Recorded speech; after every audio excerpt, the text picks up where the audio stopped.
Bismillahirrahmanirrahim. Assalamu alaikum students. My name is Abdurrahman and I'm teaching you biology. Students, in this session we are going to continue with the gonadal hormones. और gonads क्या होते हैं? These are specialized reproductive structures present inside the human male as well as the female bodies, ovaries और testes के नाम से आप इनको जानते हैं. इनके अंदर specialized secretions पैदा की जाती हैं that perform different functions. क्या functions perform कर रहे हैं? One by one इनको डिटेल से देखते हैं बोर्ड पे.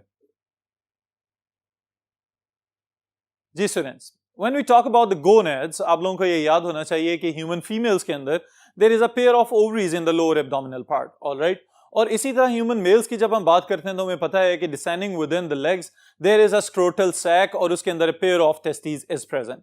अब ये जो gonads हैं specialized secretions पैदा कर रहे हैं और इन secretions का आगाज जो है वो development के start से यानी कि embryonic stages से ही हो जाता है और फिर उसके बाद जब तक आप एडल्ट होते हैं तब तक ये हार्मोन्स अपना काम परफॉर्म करते रहते हैं. अगर किसी जगह पे ये अपना काम सही तरीके से परफॉर्म नहीं कर रहे तो सीवियर किस्म की कॉम्प्लेक्सिटीज ऑब्जर्व की जा सकती हैं. क्या क्या फंक्शंस ये परफॉर्म कर रहे हैं, कहां से सिक्रीट किए जा रहे हैं, वन बाय वन देखते हैं. The first one are the female gonads known as the ovaries और इनके अंदर जो पहली सिक्रीशन हम स्टडी करेंगे स्टूडेंट्स, इट इज एस्ट्रोजन. अब सबसे पहली चीज जो यहाँ पे मैं मेंशन करने जा रहा हूं, it is the spellings of the oestrogen. अब ओ ई के साथ भी इसको इसी तरह से लिख सकते हैं और खाली ई के साथ भी स्टार्ट कर सकते हैं. Both are correct. ऑलराइट, अब स्टूडेंट समझने वाली बात यह है कि सिक्रीट कहां से किया जा रहा है एस्ट्रोजन को. तो यहां पे मैं दो चीजें आपके सामने वाजे करना चाहूंगा स्टूडेंट्स. पहली चीज तो ये कि जो ओवरीज हैं, आप लोगों को पता है कि इन ह्यूमन फीमेल्स और इन अदर मेमिलियन फीमेल्स जिनमें एस्ट्रस साइकिल्स भी चल रहे होते हैं या मेंस्ट्रुअल साइकिल या रिप्रोडक्टिव साइकिल्स चल रहे हैं, इनके अंदर एक महीने में एक ओवरी फंक्शनल होती है और एक फंक्शनल ओवम बनाती है. उसी के साथ करस्पॉन्ड कर रही होती हैं बहुत सारी चीजें विद इन द यूट्रस. तो ओवरी के अंदर जो चेंजेस आ रही हैं उनको हम कहेंगे ओवेरियन साइकिल. यूट्रस के अंदर जो चेंजेस आ रही होती हैं उसको हम कहते हैं यूटेराइन साइकिल. ऑलराइट, लेकिन कमाल की चीज ये है जो अल्लाह ताला ने यहां पे सिंक्रोनिसिटी या एक इस तरह का मैकेनिज्म डेवलप किया है कि एक तरफ ओवरी के अंदर आने वाली तब्दीलियां, दूसरी तरफ यूट्रस के अंदर आने वाली तब्दीलियां, ये सब आपस में कंबाइन होके चल रही होते हैं. ऑलराइट, इसको हम कहते हैं सिंक्रोनिसिटी.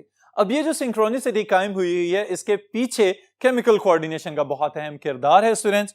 और क्या काम कर रहे हैं ये हार्मोन्स, इनको हम देखना स्टार्ट करते हैं. अब first thing is secretion, that the estrogen is secreted by specialized cells present within the follicles. जो ओवा बन रहे होते हैं स्टूडेंट्स, ओवा के इर्द गिर्द स्पेशलाइज्ड लेयर्स होती हैं सेल्स की. आपने ये बात याद रखनी है कि एक लेयर जो है वो तो होती है ग्रैन्युलोजा सेल्स की जो एस्ट्रोजन पैदा कर रहे हैं. ऑलराइट, इसी तरह एक और लेयर होती है थीका सेल्स की और वो पैदा करते हैं प्रोजेस्टेरॉन. तो एस्ट्रोजन और प्रोजेस्टेरॉन दोनों ही बहुत इंपॉर्टेंट फीमेल हार्मोन्स हैं. ऑलराइट, अब आगे हम देखते हैं कि फॉलिकल्स के अलावा डायरेक्टली ओवरी के अपने इंटरस्टिशियल सेल्स, ये जो मैंने यहाँ पे आईसीज से मेंशन किया हुआ है, बुनियादी तौर पे ये क्या है, interstitial cells of the ovary. They also have the ability to produce estrogen by themselves. Alright, अब एस्ट्रोजन पैदा हो जाए तो ये भी समझने की जरूरत है हमें यहाँ पे कि तीन मुख्तलिफ शक्लों में स्टूडेंट्स पैदा किया जाता है इसको. The first one is estradiol, also known as 17 beta estradiol, जिसे आप एस्ट्रोजन के नाम से जान रहे हैं. ऑलराइट, ये सबसे ज्यादा बायोलॉजिकली एक्टिव एस्ट्रोजन है जो बहुत सारी यूं समझे कि डोमिनेटिंग एबिलिटी रखता है और बहुत सारी इस तरह की एक्टिविटीज जो बुनियादी तौर पे हम रिलेट करके पढ़ते हैं एस्ट्रोजन के साथ, वो सब के सब काम एस्ट्राडायोल ही परफॉर्म कर रहा है.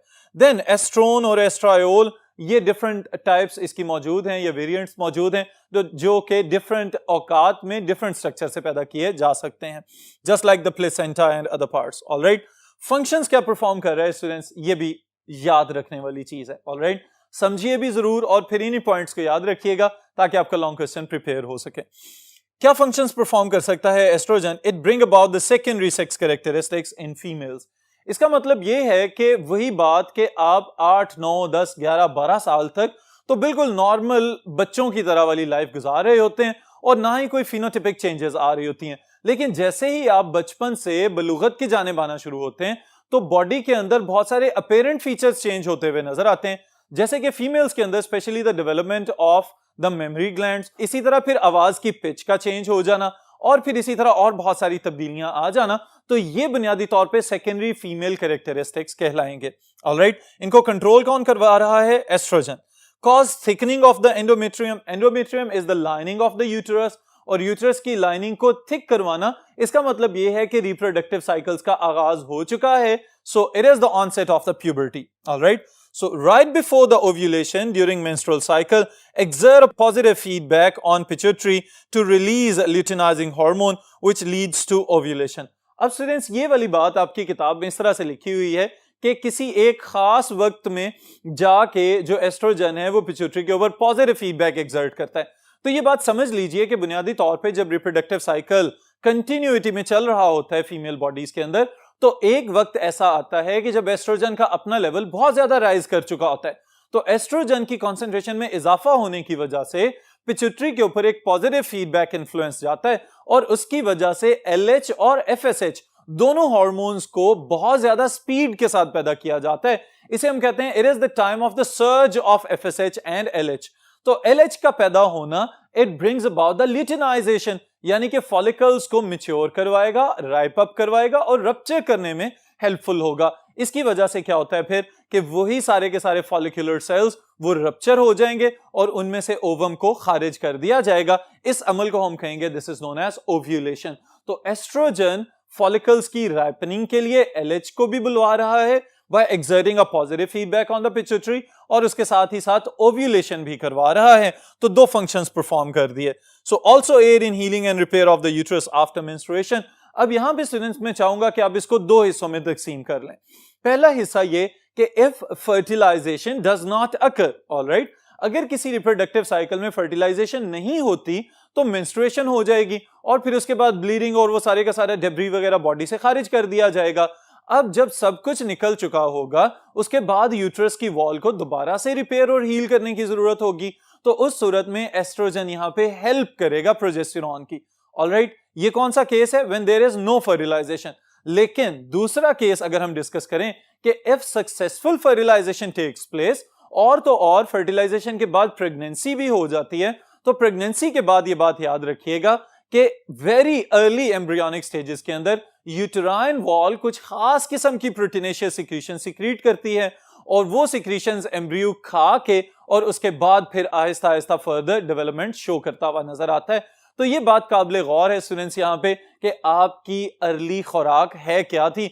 It was the proteinaceous secretion of the uterus. तो बाज़-औक़ात जो इंसान तकब्बुर से भरपूर नजर आते हैं उनको ये बात भी सोच लेनी चाहिए कि आपका वजूद किस तरह से जमीन के ऊपर पैदा होता हुआ नजर आता है और आपकी आगाज वाली खुराक क्या थी. तो शायद आप में आहिस्ता आहिस्ता ये तकब्बुर नाम की चीज खत्म होती चली जाए. Well, according to the functions of the estrogen आप ये दोनों चीजें याद रखेंगे कि अगर फर्टिलाइजेशन नहीं हो रही तो यूटेराइन वॉल को हील करवा रहा है और अगर फर्टिलाइजेशन हो जाती है, प्रेगनेंसी हो जाती है, तो early feeding from the uterine wall के लिए एस्ट्रोजन ही प्रोटीनेशियस सिक्रीशंस सिक्रीट करवाएगा. जी स्टूडेंट्स, फिर इसके साथ ही साथ कुछ और इंपॉर्टेंट फंक्शन जो आपने याद रखने हैं. एक बहुत इंपॉर्टेंट चीज मैंने यहां पे मेंशन की है, चैप्टर नंबर 16 में अब ये चीज पढ़ के आ चुके हुए हैं. It is about the ERT, estrogen replacement therapy. अब ये क्या चीज होती है स्टूडेंट? समझने वाली बात ये है कि अगर एस्ट्रोजन सही काम कर रहा है, specially in case of the females की अगर हम बात करें, तो it sustains the bone density. इसका मतलब है कि ये हड्डियों की मजबूती में अपना जबरदस्त किरदार अदा कर रहा है. यही वजह है कि ERT अपनाया गया कि वो फीमेल्स जिनमें ऑस्टियोपोरोसिस होने के चांसेस ज्यादा होते हैं या ऑस्टियोपोरोसिस की अलामात नजर आ रही होती हैं, फिर उनको ERT का मशवरा दिया जाता है कि एस्ट्रोजन उनकी बॉडी के अंदर मौजूद होगा तो बोन डेंसिटी को इंक्रीज करने में हेल्पफुल होगा. ऑलराइट स्टूडेंट्स, फिर उसके साथ ही साथ हमेशा की तरह अगर कोई हार्मोन ओवर सिक्रीशन या अंडर सिक्रीशन में जाता है तो उसकी वजह से एबनॉर्मेलिटीज हो सकती हैं. तो यही चीज यहां पे हम डिस्कस करने जा रहे हैं कि अगर एस्ट्रोजन डेफिशिएंसी हो जाती है तो फिर क्या होगा? Failure to mature in young. इसका मतलब क्या है स्टूडेंट्स कि अगर बचपन से बलूगत का आगाज हो रहा है और उस वक्त अगर एस्ट्रोजन की कंसंट्रेशन में कमी हो गई है तो इसका मतलब यह है कि बलूगत के आसार नजर नहीं आएंगे, सेकेंडरी फीमेल कैरेक्टरिस्टिक्स अपीयर नहीं होंगे. फिर उसके साथ ही साथ स्टेरिलिटी इन एडल्ट्स. अगर मैच्योरिटी आ चुकी हुई है और उसके बाद अगर एस्ट्रोजन एब्सेंट हो जाता है या कंप्लीटली डेफिशिएंट हो जाती है ओवरीज या रिप्रोडक्टिव सिस्टम, इसके अंदर एस्ट्रोजन की कमी हो जाती है, तो उस सूरत में क्या होगा कि स्टेरिलिटी यानी कि भांजपन की कैफियत पैदा हो सकती है. क्योंकि अभी स्टूडेंट्स प्रीवियस स्टेप्स में मैंने आपको बताया है कि estrogen is playing a very important role in ovulation. तो ओवा की पैदावार जो है वो एस्ट्रोजन के इन्फ्लुएंस के तहत चल रही है. तो इसका मतलब यह है कि अगर एस्ट्रोजन नहीं होगा या कम होगा तो ओव्यूलेशन भी कमजोर या कंप्लीटली एब्सेंट हो सकती है, उसकी वजह से मुकम्मल भांजपन भी पॉसिबल है in human females. Alright, the second secretion that we have to discuss is progesterone. Progesterone और एस्ट्रोजन बहुत इंपॉर्टेंट फीमेल हार्मोन्स हैं स्टूडेंट्स। प्रोजेस्टेरॉन क्या क्या फंक्शंस परफॉर्म कर रहा है, इसकी सिक्रीशन से आगाज करते हैं इसके। It is produced by theca cells of the follicles in response to luteinizing hormone from the pituitary. अब ये वाली चीज आप जरा सोचें तो भी आपको पता चलेगा कि LH को प्रोड्यूस करवाने के लिए पॉजिटिव फीडबैक जो एस्ट्रोजन ने दिया था इंटीरियर पिट्यूटरी को, उसी के तहत FSH और LH पैदा हुए, और LH की जो सर्ज है यानी कि LH में जो इजाफा हो रहा है ओव्यूलेशन से बिल्कुल थोड़ी देर पहले और फिर उसके बाद जो कुछ देर के लिए LH में इजाफा रहता है, उसके तहत प्रोजेस्टेरॉन की सिक्रीशन को स्टिमुलेट किया जाएगा। अब प्रोजेस्टेरॉन जैसे ही पैदा होगा तो पैदा होते साथ ही पहला काम क्या करता है कि it is inhibitory to FSH, follicle stimulating hormone को आते साथ ही ये रोक देता है कि no more follicles are allowed और needed here. Alright, so progesterone inhibit FSH to inhibit, so we can say that inhibit or prevent further production of the follicles। ना मजीद फॉलिकल्स पैदा होंगे, ना मजीद ओवा जो है वो मैच्योरिटी या ओव्यूलेशन की जानिब आएंगे।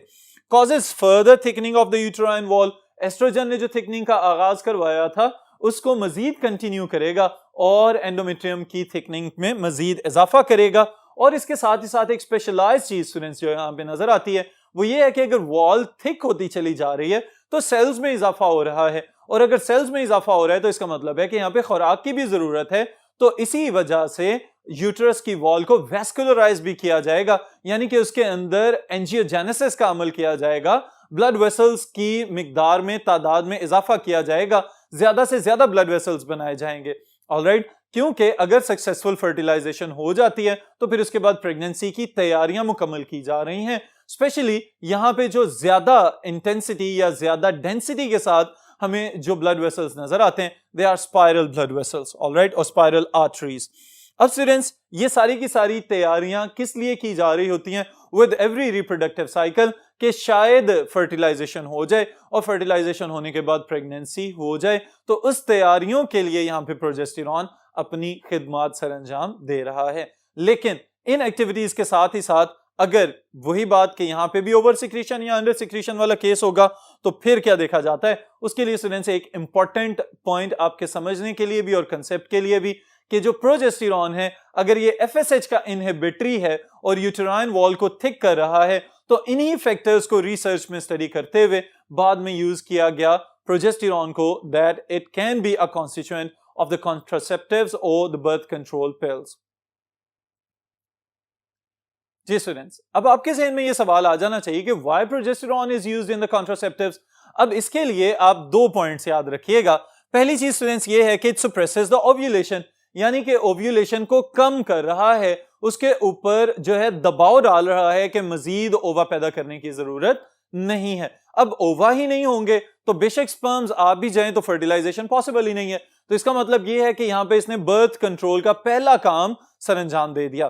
फिर दूसरा फंक्शन जो प्रोजेस्टेरॉन परफॉर्म कर रहा है वो क्या है स्टूडेंट्स, कि सर्विक्स वाले रीजन में म्यूकस को आहिस्ता आहिस्ता आहिस्ता थिक कर दिया जाता है, जिसकी वजह से जो स्पर्म्स ने ट्रेवल करके आना था टुवर्ड्स द ओविडक्ट्स या फिलोपियन ट्यूब्स, वो स्पर्म्स नीचे से ऊपर की जानिब ट्रेवल करके जा ही नहीं सकेंगे। तो इसका मतलब ये होगा कि नो स्पर्म्स नो फर्टिलाइजेशन।